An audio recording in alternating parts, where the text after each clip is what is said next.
like I like to say, this is an international affair. People from all over the planet, from Israel, from Africa, we get from Latin America, we get from Europe, we get from the United States and Canada. So we get people from all over the world attending our Zooms. Um, I hope this promises to be a another uh, unique event on the internet, a live watching of matzah baking in Uganda. We had we had another live event in Nigeria of women lighting Hanukkah candles. And I really thought, oh my goodness, how many places on the internet can you actually watch Jewish ritual be done across the planet? So for us, it was a very exciting event, and I hope this will be too. Okay, Molly. Right. Thank you. We're excited to have everyone here. First, we wanted to share a video showcasing the different matzah preparations and Passover preparations around the globe, especially for those that are new to Kulanu, to see some of the different partner communities we work with in 33 different countries.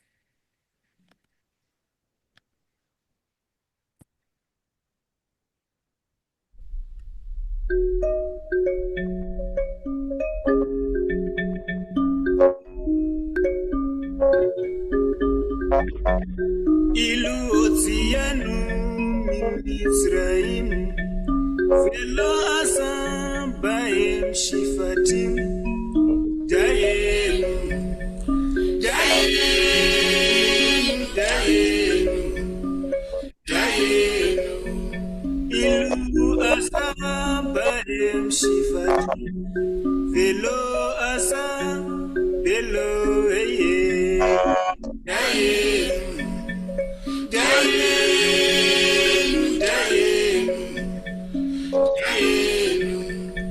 Ilu asa velo eye velo arak et ekhoreye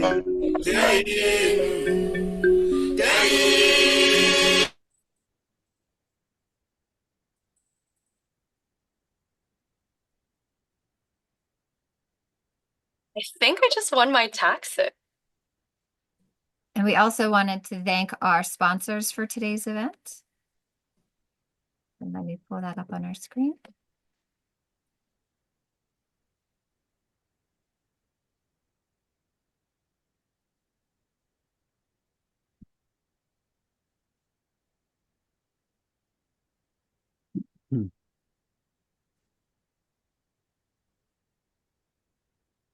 We have many sponsors for today's event, so thank you for all those that gave generously.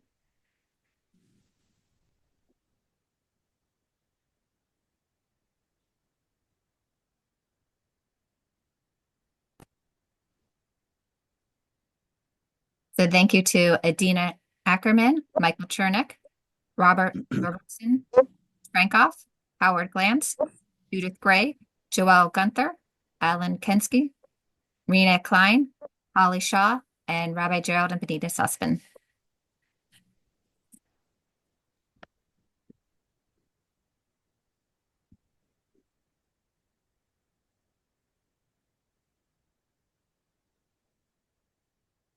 So as we move forward in today's program, I wanted to introduce Rabbi Dr. Ari Greenspan. He is a U.S. trained dentist and with a practice in Jerusalem. He's a practicing mohel, shochet, and shofar, and has worked in more than 30 years collecting Jewish artifacts and traditions from Jewish communities around the globe. He is actively involved with emerging Jewish communities in Africa and Asia, teaching and supporting small Jewish communities around the globe. So Ari is going to be our first speaker today, and then we're going to move over to Uganda. So Ari, welcome. Hi, everybody. How are you? Just a very, very quick introduction to what I'm going to talk about. I'm going to be showing you a picture of matzah that you've never seen before. It's really the history of matzah, and I came back about a week ago from Ethiopia, where they bake matzah in a quite unique way. So get buckled up, and here we go. Matzah is, I call it the last real Jewish icon. Let me just find the play button. Can you see my screen? Can everybody see the pictures? Yeah? Yeah. Okay. It is the last icon. You can be Jewish and have no affiliation whatsoever, but there's a very good chance that matzah might be the only thing you know. In Israel, despite the fact that the majority of the population isn't religious, well above 90%, approaching 98% of the population goes to a Seder. So matzah still speaks to the Jewish people as a symbol of Judaism, and it has many different aspects to it. And we're just going to start with this picture, which is a haunting picture. This is on Ellis Island, where the millions of Jews came to America, and they had to be there until they were shown to be healthy. And I look into the eyes of the old man on the right-hand side, sitting there at a Seder on Ellis Island, and I think, where did he come from? This is maybe in the 1920s, this picture, before World War II. And you think about what he saw and think about where his great great grandchildren are today, and yet there's the matzah on the table. Okay, because part of this lecture is a little bit of an introduction into how matzah is made, particularly for Uganda right now. This is from a Haggadah in the 17th century, and it shows the process of making matzah. First, the grain is brought, and the grain is on the right-hand side, you can see, is checked to make sure that there's no chametz, no leavening happening in the individual grains. Also, the chaff is taken away. You see on the left-hand side a table of workers from the mill. Over to the left is the mill where the wheat is ground. And here you can see the process of making matzah. The flour and the water are mixed on the right-hand side. And then there's a table with a sort of an arm, sort of I don't know how to say it in English, a nutcracker sort of, but it's where the kneading is done. You can see you can get great strength and great power as you knead the dough that the woman is holding. Notice she's holding it with her hands, and how many times have fingers been crunched? 1,000,000. And it's a problem every single year in Israel today because that's how it's done in the hand matzah bakeries. And every year people come to the emergency room with crushed fingers. And you can see the women rolling the dough. And on the table on the left, you can see that the round matzah already has the holes in it. And the reason we put holes in it is because if we don't put holes in it, it becomes pita. It rises in the oven because of the steam. But by making the holes in it, the steam goes into the air and it stays flat. And finally, you can see the baker putting it into the oven. Hold on, we have to see. There we go. Matzah can only be made from 5 grains, barley, wheat, oats, rye, and spelt. And these are the grains that actually leaven. Something like rice doesn't leaven. Rice sort of turns rotten. Injera, the bread that they eat in Ethiopia, doesn't leaven. It sort of rots. And from a scientific point of view, it's because it's missing certain enzymes that allow it to break down parts of the grain, whereas the wheat and these 5 species have all the enzymes that allow it to do what it does. If you remember the picture we just showed you of that Haggadah, it was in Sweden. And sorry, the Haggadah was not in Sweden, but in Sweden, they went into the attic of the shul. I actually was in the shul. I did a circumcision in that shul. And in the 1970s, they found this contraption. And this contraption is an exact replica of the table that you see here. And somebody saw it and remembered this picture, and sure enough, that's how they ID'd what this item was. And today it's in the Israel Museum. All over Israel today, when people in their houses or little groups make matzah, they have such a contraption. This is actually at my house. We can look at all sorts of medieval manuscripts. This is from the Rothschild Miscellany, and you can see in the middle picture on the page, mixing flour and water. This is in the 1600s. No, this is before the 1600s because it's handwritten, so it's not printed. This must be from the 1500s or the late 1400s. And you can see down below, they're making the matzahs. The matzahs are round. The guy on the right is making the holes in the matzah. The woman is rolling the matzah, and the man is putting it in the oven. Consistently, as we look through Jewish history and we see either the drawings or the even the printed pictures, we always see men and women working together side by side. This is from an Amsterdam Haggadah. You can get a sense of the size of the matzahs in the 1700s, and actually the matzahs were thick. You can see that there's a little bit of depth, to it. We're now going to northern Ethiopia, to Bahar Dar, or actually Gondar. And this was a picture from a few years ago. What's going on here? The first thing that has to happen is that the wheat grains, at least traditionally, were checked to make sure that none of them were swollen. I want to just see if I can. No, I'm not going to go out of it. We'll keep going. And what's happening here is grain by grain. In this case, the women are going through it and they're making sure that there's no stones and they're making sure that it's only wheat. It's then ground. Here we have a Yemenite Jew on a grinding wheel, and he turns this thing round and round. And that's one of the ways that wheat was traditionally ground. Today, it's often done in a machine. Charity was always a great portion of matzah baking. There's something called ma'ot chitim, the money that was given for the wheat, because people were poor and people couldn't afford the matzah. And here you see a sort of like a charity label, it's called. People would give 5 cents, it says, but the people give money, and in this case, they use this heartstrings of the people to raise money for the poor kids in Jerusalem, and this is for the great charity Chaya Olam Matzah Fund. The Joint, the JDC, which is one of the great Jewish charities, actually started with helping poor Jews in Russia with matzah. And here we have an image from 1921 of matzah delivery in Kishinev. And you can see the matzah was brought on wagons with horses and in these big wooden crates. And the next picture, this picture I found in the Joint's archives in New York. The next picture I found in the Joint's archives in Israel, also Kishinev matzah in 1921. But notice the wooden boxes here. If you look inside the building, you can see it's the same wooden box. So I found it in 2 different archives. But so charity was a great portion of what had to do with both the manufacture and the distribution of matzah. Look at this advertisement from New York City, American Express Company.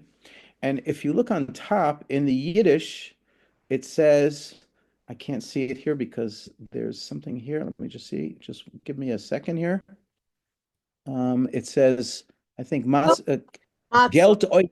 What does it say? I can't see it. Geld auf Matzot. Yeah, money for matzah. And in Yiddish, it says American Express Company, right? Give the money in dollars in America and either via mail or via a cable. And we'll make sure that your relatives in Poland and Galicia and Lithuania and all of these places ended up getting their matzah. So this was a big deal. And I have to tell you, it's no different with some of our communities, because some of our communities, Ethiopia, for example, which is not a Kulanu community, they can't afford matzah, and the money is paid from elsewhere for them to have it. This is really quite shocking, okay? This is before the swastika stood for what we understand the swastika to mean. And this was a non-kosher company, the Pacific Coast Biscuit Company, but the swastika then meant clarity and cleanliness, okay? Wherever you see the famous swastika sign, remember its significance for the fathers and its present meaning. Then it meant brightness and prosperity. Today it means a symbol of purity and quality. Matzos, when sealed in a carton with this trademark, are pure, clean, wholesome, beyond compare. Really, it's crazy. But what an amazing advertisement from the 1920s. And of course, those of us that are old enough to remember the Russian Jews that were stuck behind the Iron Curtain, Matzah and Pesach, again, talking about the last remaining icons, Matzah was something that every Russian Jew knew, remembered, and wanted to have. And even the Russian government allowed them to bake matzahs in Russia. So this for them was their symbol of freedom and hope to be free of the Russian oppression. From a historical perspective, things started to change with the Industrial Revolution. Previous to the Industrial Revolution, all the Jews lived in small villages, so everybody would bake their own matzahs. But as millions of people moved to the city and millions of Jews began to come to, large cities, there was not sufficient matzah. So it became a big problem providing enough matzah. Here we can see in New York City, this is from a magazine in the 1800s, and you see a drawing of the matzah store with people lining up outside the door for their matzah. World War II, obviously the Jews had great difficulty with matzah. Immediately as the war ended, there was a huge shortage. The Joint had humongous storehouses just filled with matzah.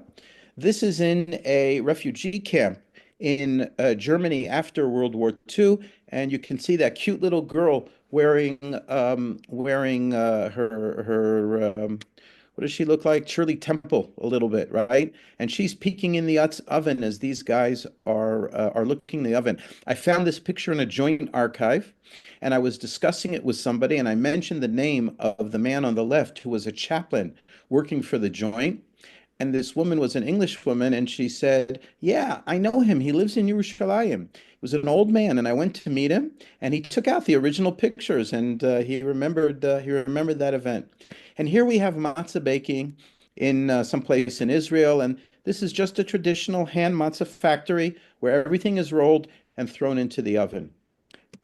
However, as millions of people began to approach the cities, and there was not the ability anymore to make matzahs by hand, matzah machine was developed. And it created one of the most bitter halachic, an argument in Jewish law, whether or not matzot made by a machine are acceptable or not acceptable. And there was a huge thing that went out, and it said that you should know. What is this thing called? I can't see it again, Molly, or Bonnie, read it to me. I can't see the top line. It's blocked on my screen. It says Bitul Moda'ah or Moda'ah Beit Yisrael. Beit Israel. Okay, so this says a notice to the house of Israel. Anybody who thinks you can get away with eating these newfangled things made on a machine, you're not. They're forbidden to be eaten, and they're habits. And this was the approach of I wouldn't call it right wing, but I would say the Eastern European Jews. Anything newfangled is forbidden, and as a result, this is forbidden. This is from the year, I think, 1849, if I'm not mistaken. And of course, if one Jew says it's forbidden, another Jew is going to say it's permissible. This was written by one of the greatest rabbis of the age. His brother-in-law disagreed with him. So this is called the Notice to the House of Israel. And his brother-in-law put out a book that's called Cancellation of the Notice. Oh, no, of course you're allowed to eat it. But how the heck did machine matzahs develop? Well, this is an image of the Rabbi. Yes. I think we should speed this up. Even this is so fascinating and excellent. We want to give time to Uganda. You're going to get there. Hang in there with me. Okay. I need about 10 more minutes. Can you, Malik, could I ask you just to mute because I'm hearing feedback? Okay. These are some early matzah factories. And here we have the father of the matzah, the machine matzah, and that is Be'er Manischewitz. Manischewitz matzahs. Just look at his logo. There was a Star of David there. Do you see that? Okay, we're just going to show you one of the craziest things that relates to matzah, and it happens to be in Namibia. Somebody was walking by a cemetery in Namibia, and they saw a Star of David. And it's the grave of Walter Galler, who was married to a non-Jewish woman. And when he died, his wife wanted some symbol to be there. And if you look at the top of his grave, you can see there a Magen David. You see it? And if you look under by the Magen David, it says upside down in Hebrew, Kosher LePesach. Because she didn't know anything about Hebrew, and the only thing she had in her house was a box of Manischewitz matzah. And the guy who carved the grave didn't know what Hebrew was, upside down, right side up. So there you go, Kosher LePesach on the grave of Walter Geller. And this is how machine matzahs are made today. That's a machine in Europe. And here we have an Ethiopian boy getting machine matzot from Europe. And here we have some Yemenite matzah baking. You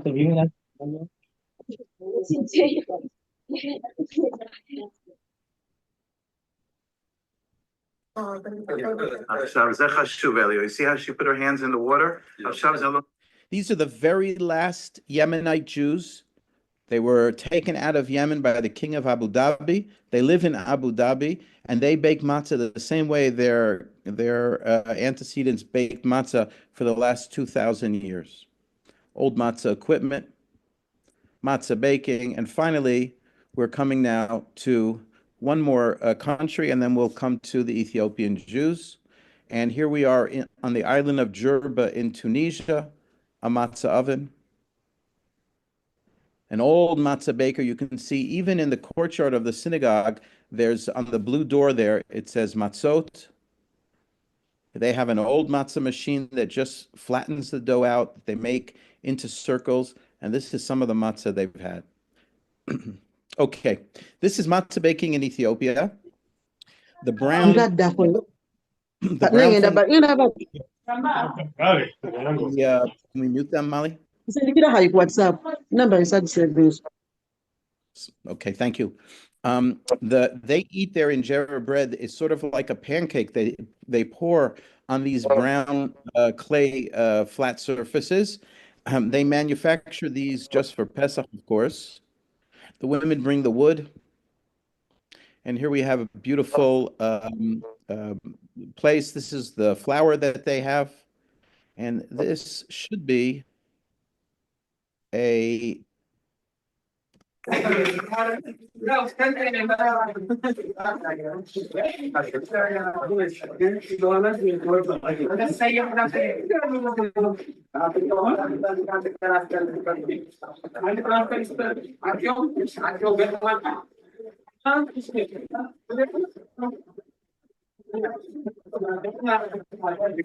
okay. Rolls the dough out.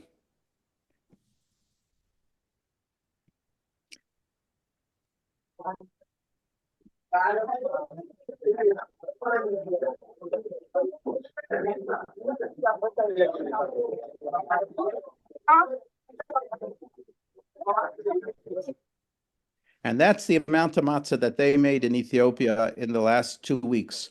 Something approaching 200,000 pieces of matzah by today for sure.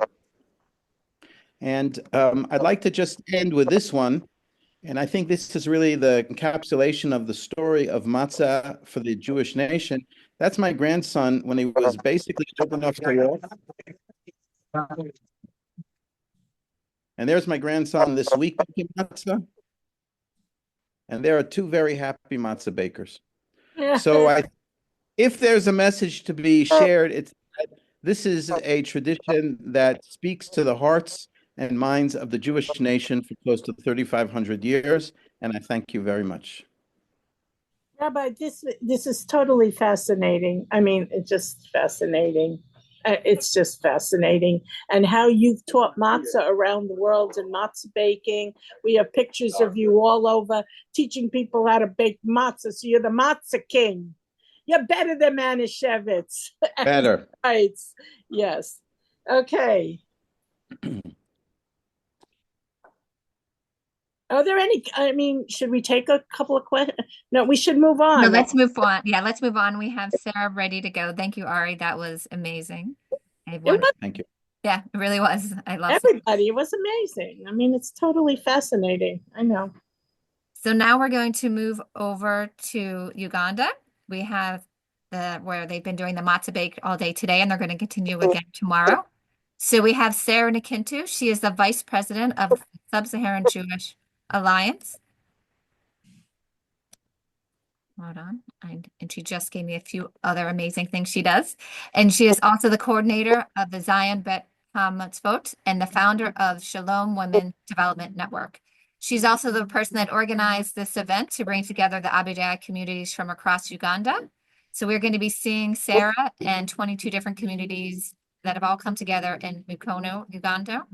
So thank you so much. And Sarah, I turn it over to you. Wow, thank you so much, Molly. Yeah, and thanks to Kulanu for organizing this. Cut it up. Yeah, we are so happy that today we started our baking of the matzah. We are here. We have 22 Jewish communities around. Yes, and we are doing great. Yeah, this idea originated when I went to Israel. Kulanu sponsored me to go to the Midrasha, Bay Erot in Batayin. So they taught me how to do a little matzah, but it was a little sticky. And I talked to Rabbi Ari Greenspan, and he gave me full lecture of how to make matzot. Because we first made an activity on combating gender-based violence. Then through that activity, I asked the community, what other challenges do we have? And they shared that matzah is another challenge in the community. So I talked to Kulanu, they sponsored the bakery, and we started baking matzot. This is our third year of baking matzot. We are so happy it is happening here in Mukono, right in my house. And we are so thankful that this time around, we've also made wine, the kosher wine. Yes, also the community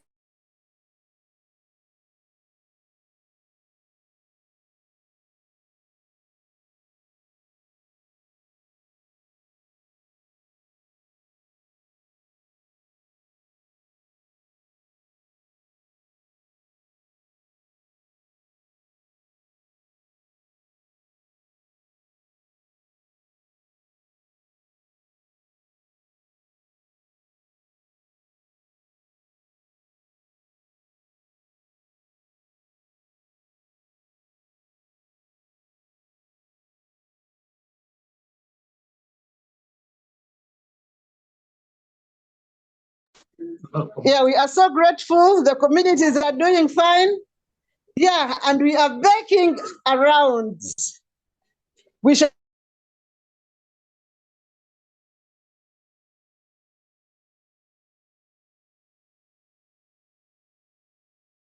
have 88 bottles, and this we have matzot here. Yes. Then we have then our oven is right here. Yes.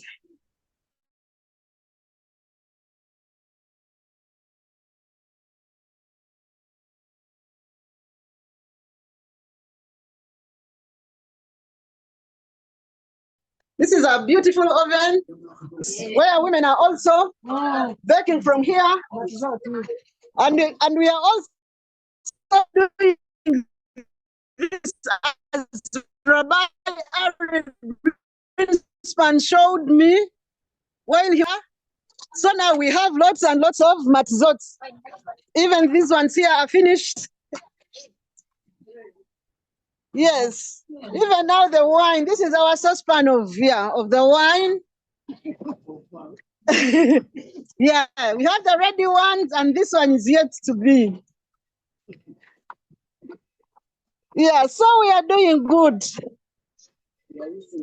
Thanks to Kulanu. And when we gather like this, we also share, we pray together, like we had Minha, we had Safari. Shaharit, and we shall also be having Ma'arif together. Also, we share what is hurting, what challenges we are facing in the community, and everything.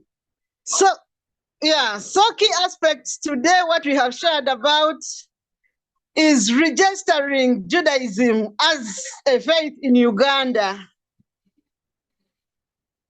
Yes, because it is key the government recognize us. when we previously had the census, we were grouped into others.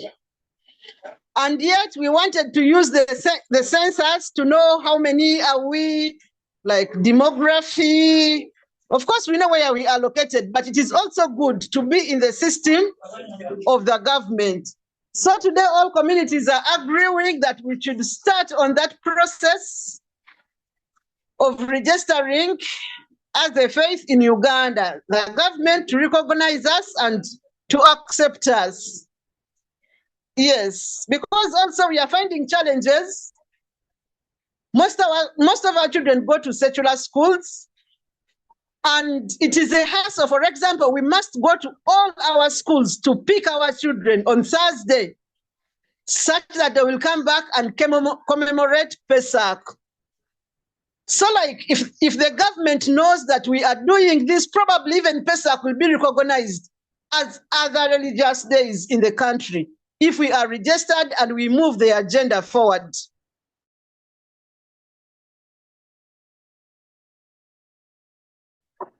The king, they all agreed that we start on that. Yes, thank you so much.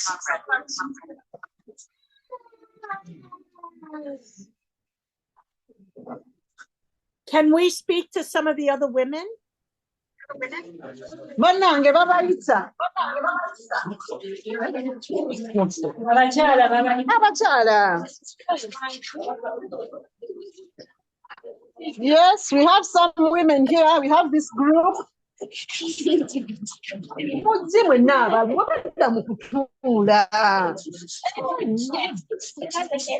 Yeah, these ones are working from outside here.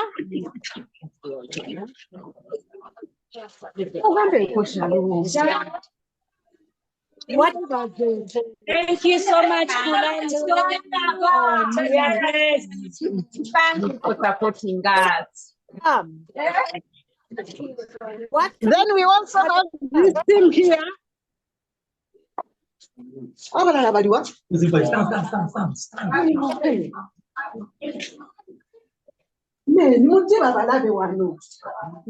Yeah, then we have also this team here.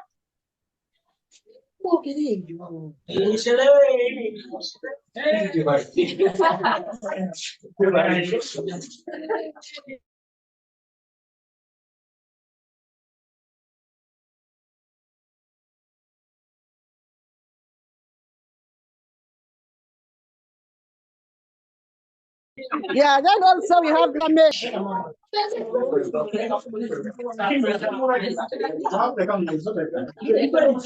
Okay, thank you.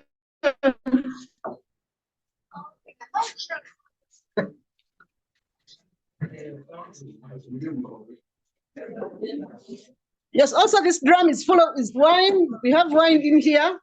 That is already, yeah. It is ready. Then these ones here and the ones we are cooking. Tell us the process of making the wine. How do you Process of making the wine. Process of making the wine. Look at the Ike. Look at the Ike. Sarah, can you hear me, Sarah? Yes. Can you hear me? Process of making wine. Look at the Ike. Process of making wine. Okay. To make wine, first of all, we are making wine for Pesach. And this kind of wine doesn't require yeast. So wine has its own natural enzymes that are used. In this case, what you would do first, you get the grapes, clean them up. Then there are two ways you could use. The process would be, you get the grapes, clean them up, blend them. After blending them, you put them you make you add water, your dilution. And if you're adding water, remember these enzymes require sugar to generate the alcoholic content, as well as the flavor of the wine. So what happens is the pulp that comes from the blending is what you keep together with the wine, with water for some time. And when you're making a dilution, you could add like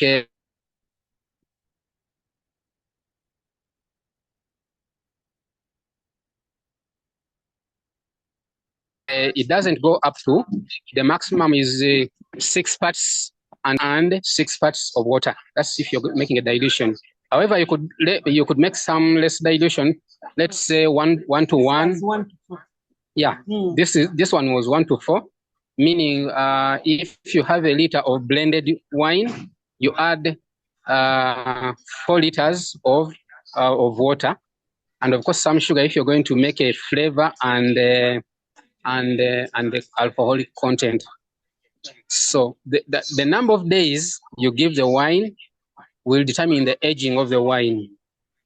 However, if you have less sugar, that means the wine will run flat in a short time. So one thing I've forgotten, after the blending, usually the wine is cooked, or in a more precise form, you pasteurize the wine.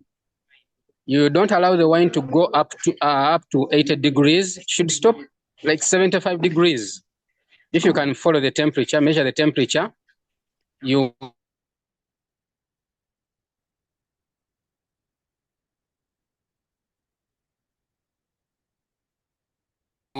heat up to 70 to 75 degrees. This enzyme to generate the flavor and the content of the wine. So when you're pasteurizing, you keep that in mind, that you don't go up to 80 degrees. So 75 is safe. Then after that, you cool it and then add your water to dilute. And then you begin making the dilution plus the sugar. And in the end, you have your wine stored.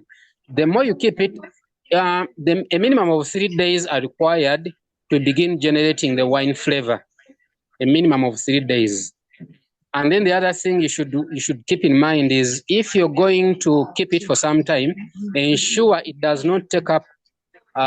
You keep it away from the air, meaning oxygen. So it's better you keep it in a sealed vessel. Seal it that it doesn't take up air, because the more it takes up the air, the more it will try to create some vinegar, in other words. So avoid as much as possible to expose it to air.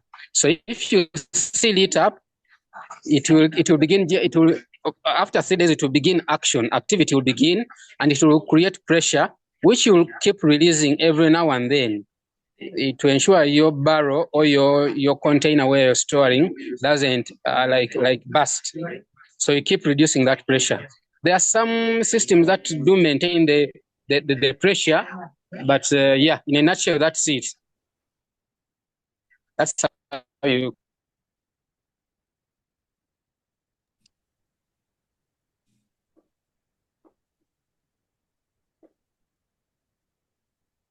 can make wine. Sarah, Yeah, so can I ask you a question? yes, Where do you get your flour from for the matzot? for the matzot, we buy it from a bakery. There is a top baking bakery in Uganda. Mm-hmm. Yeah, so we are told this is kosher. It is here. Is wheat grown in Uganda, or is it all imported? Wheat. What? It is whole wheat. It's whole wheat. Is the wheat grown? Oh, can we see them? Can we see them mixing the matzah behind you? Let's watch them. Yes, they're here. This is Hassan Moshe. And these ones are here, they are mixing. So we put these carpets you see here, they are smooth, so we don't need to add extra flour or anything. They are just rolled well, and that is done. So we also use this to create the holes into it. We have this, we have several designs. Yeah, then we also have these. We buy them in Kampala. Oh, really? Can you hold that up so we can see better the hole maker? We didn't see it well enough. Pardon? Hold the hole maker up so that everybody can see it better. Can you see now? No. No, we don't see the hole maker. We see them rolling the bread. We see them rolling the bread, but we want to see the hole maker that you held up before. You held it a little low. We want to put it in the middle of the camera so everyone can see the hole maker. Molly, I didn't get you. We want to see the hole maker. The other instrument. Yes, that. And the other one as well.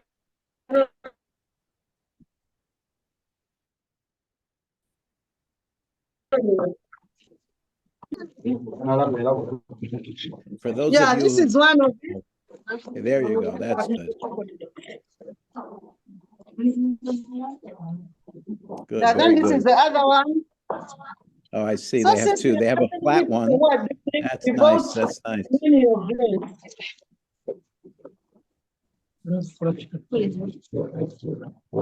Sarah, I'll get you some better matzah making ones next year. Pardon? I'll get you some better hole makers for next year. Wow, thank you, Rabbi. Yeah, for those of you who've never baked, it's actually really exciting. There's like this energy in the room to get it done within 18 minutes and like camaraderie. And there's also a little bit of showing off who can make a better round matzah, whose matzah looks like Australia, and who drops it on the floor and whose gets burnt. It's a lot of like tension, pressure, but it's so much fun and exciting.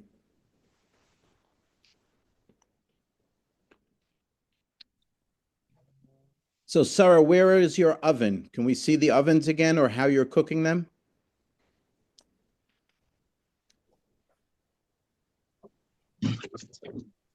Up to now, yeah, we are close to 12 boxes now.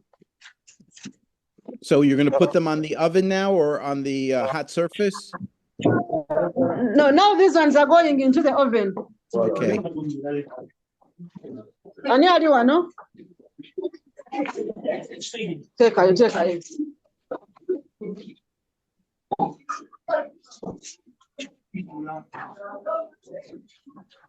Wow, serious oven. It's like a pizza oven.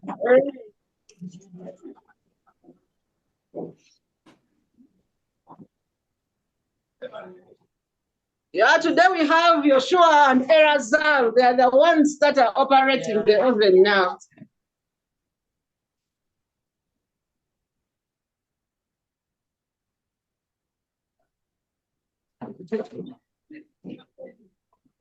Yeah.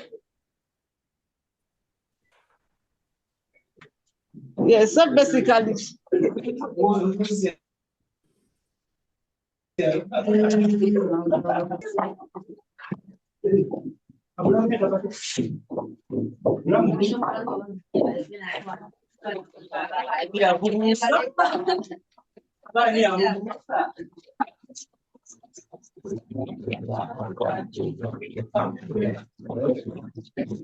Now,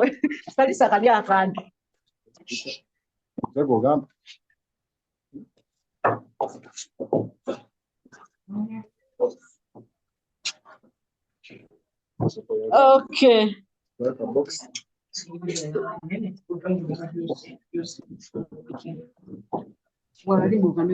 Sarah, we have one question that came in, which is, what does your Seder meal consist of? So can you let us know what you have for the Seder meal typically in Uganda? Okay. Yeah, we shall have the matzah, of course. We shall have the beiza. We shall have the haroset. Yeah, we are going to have some salt. Then we shall have honey.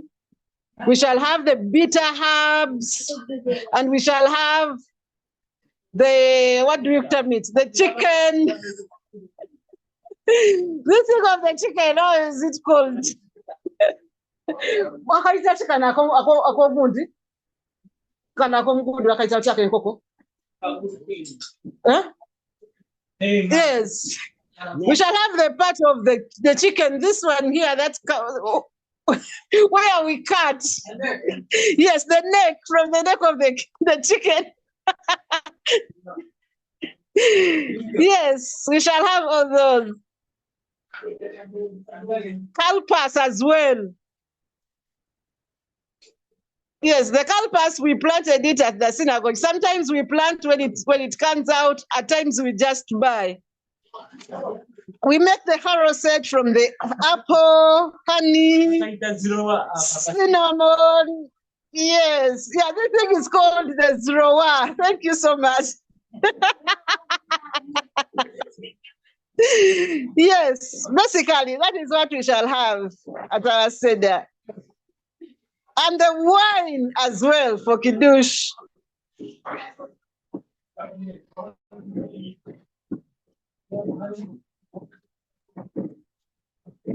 Thank you.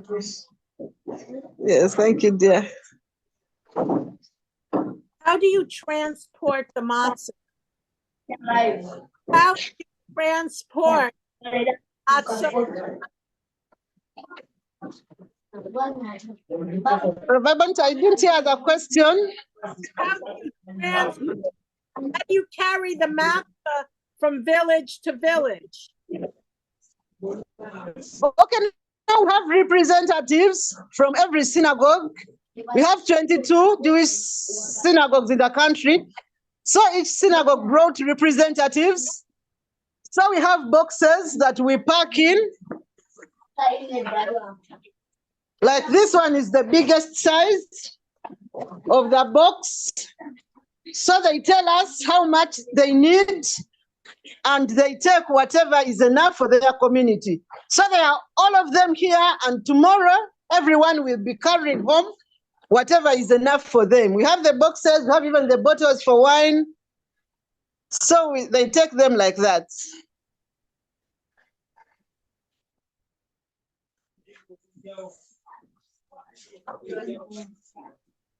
Does everyone get one piece, or is there a few pieces for the whole community?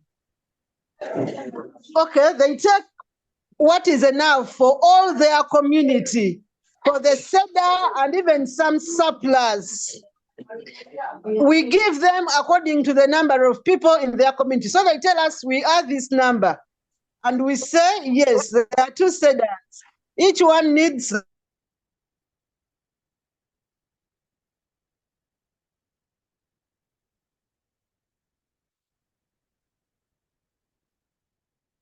like this amount.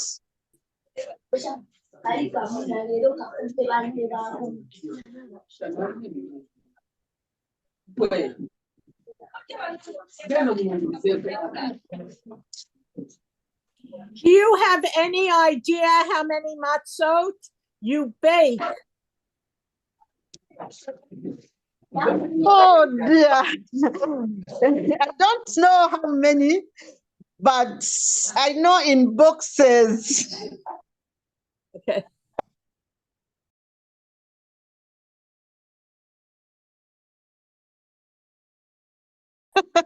I have never, okay, we didn't take that. We do boxes per boxes. We have never counted how many they are. How many boxes are there?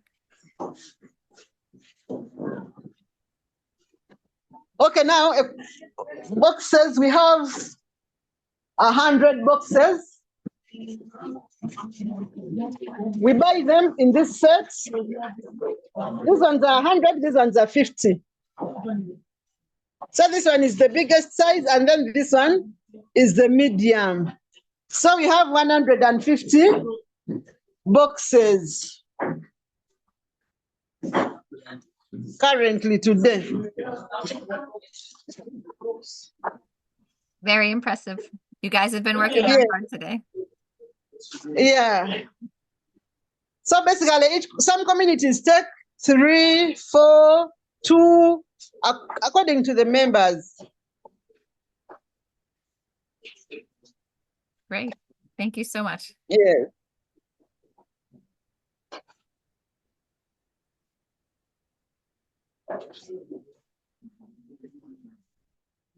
Yeah, I saw a question here. Where are the communities located? Okay, the communities are spread all over the country. We have 2 communities from northern Uganda, Apache and Kwanya. Then we have a community from Chigumba. Then we have in Wakiso.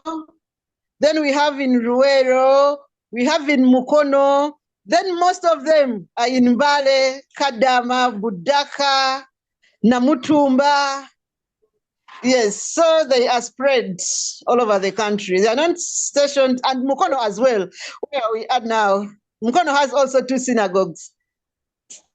But Mbale has very many. Namutumba, yeah, Kadama. So they are spread all over the country. If you have questions, you can sort of raise your hand, or you can ask it live instead of in the chat. Bonnie, I just wanted to show you something. I just found a video from about 15 years ago, my first trip there to Uganda, and I taught them how to bake matzahs. We built a quick little oven. So I just want to show it quickly.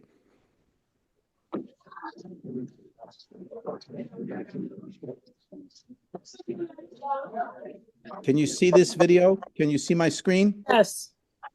Yes.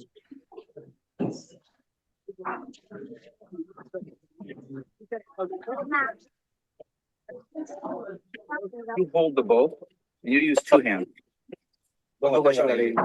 It's supposed to be very, very dry. We have 22 minutes of film. Very dry.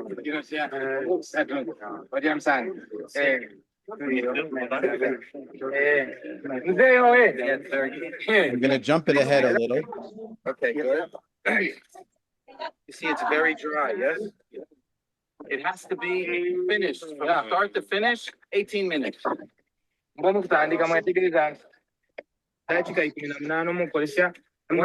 not sure.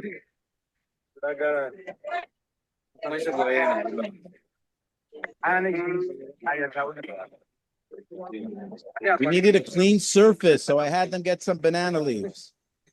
I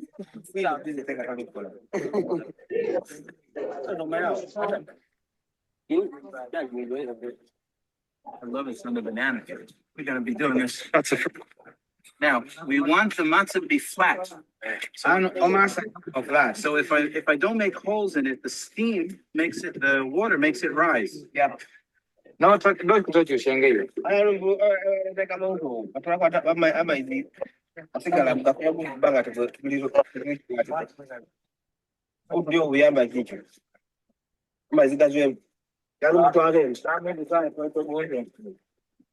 we made this little teeny oven just out of some bricks. But if the stones are hot, in 2 minutes, it's finished.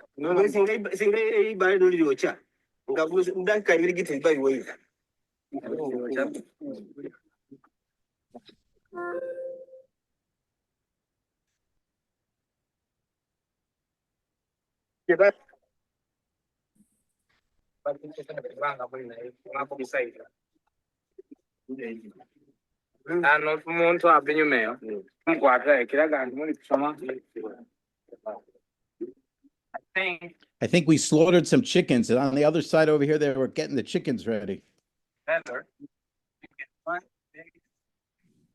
Flat stone that's sort of thin, yeah. I think we can make it. You know where they make the bricks? Yeah.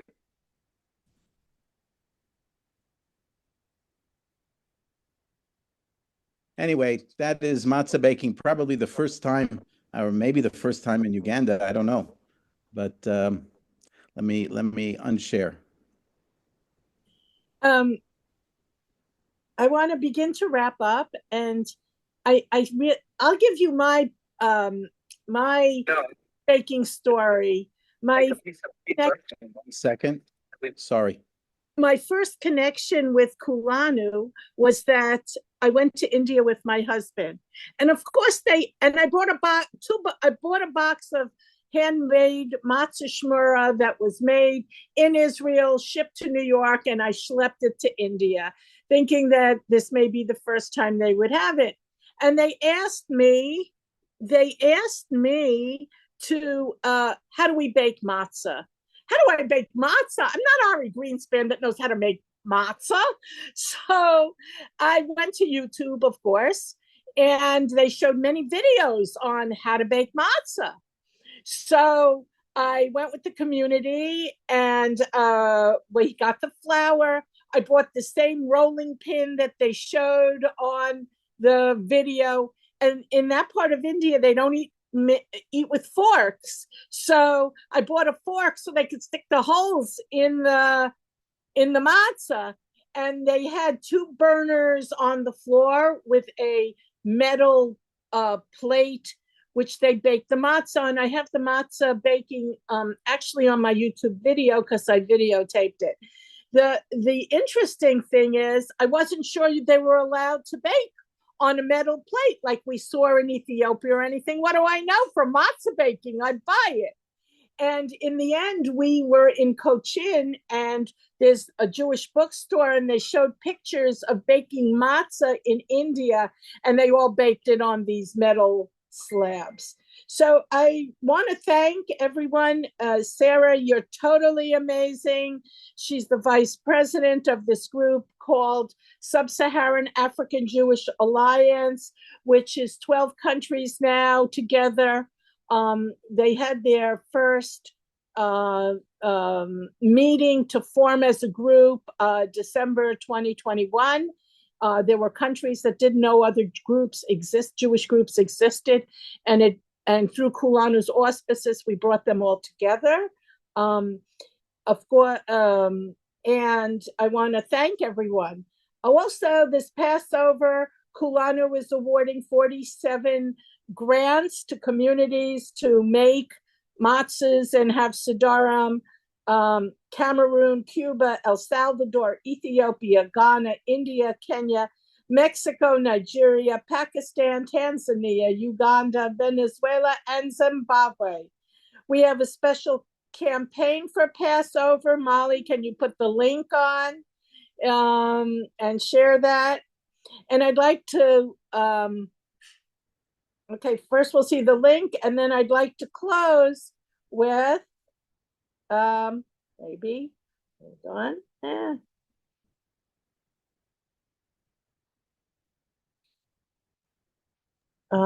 So the link is in the chat. It's kulanu.org/Passover 2025. And thank you so much. We've had 36 donors so far, and we've raised over $3,000. So we're well on our way. And then I'd like to tell you about, I'm opening, right. I'd like to tell you about 4 books that came out that I'm co-editor of, and you can buy them on Amazon. They're part of a group of books called Africana Jewish Studies, The Jewish Phenomena in Sub-Saharan Africa. They're published by both Edwin Mellon, which is an academic publisher, and you could buy them on Amazon. The ebooks are free if you have Kindle ebook, and if you want to buy it, it's $18 a book, and the money goes to Kulanu. The Hidden Jews, wait, Molly, if you slow it down, we could read it. Marla's book, The Hidden Jews of Ethiopia, the Beta Israel of Kicheni and North Shoah. Okay, this is the book that I co-edited. It's the first book. It's got all the Kulanu sub-Saharan communities in it. Jewish Africans describe their lives, evidence of an unrecognized indigenous people, Cameroon, Cote d'Ivoire, Ethiopia, Gabon, Ghana, Kenya, Madagascar, and Nigeria. The second book is called Shema, Jewish Voices Across Africa. The third book is called, that's one of Marla's book about the politics there. And the third book that I personally co-edited with Marla Brett Schneider, Chronicles Documenting Sub-Saharan Jewry, Africana Jewish Studies, the Jewish Phenomena in Sub-Saharan Africa. And this is a bunch of documents from the communities. There's two other books which are moderately connected. The October 7th book, Jewish Reflections, has a lot of authors that contributed from Sub-Sahara in it. And I'm told it's one of the first time that Western academics and Africans are published in the same book with the same value. So I invite you to look at these books, share the links. If anyone is willing to write a critique, of the books and get them published, that would be helpful, and share the links as well. And I think I want to thank you again for just being so interested in all this. I know this took over my brain, and I really do think the future of Judaism is in this. And thank you, Ari and Sarah, and of course, Molly, who without Molly, nothing could happen here. And thank you, everybody. If there's no questions, we can end. Is there any other, you want to raise your hands for questions?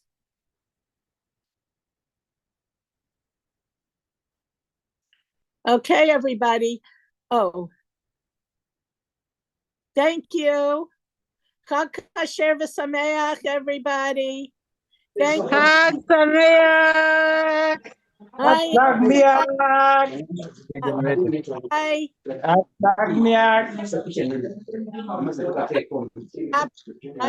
Thank you. Happy Passover, everyone.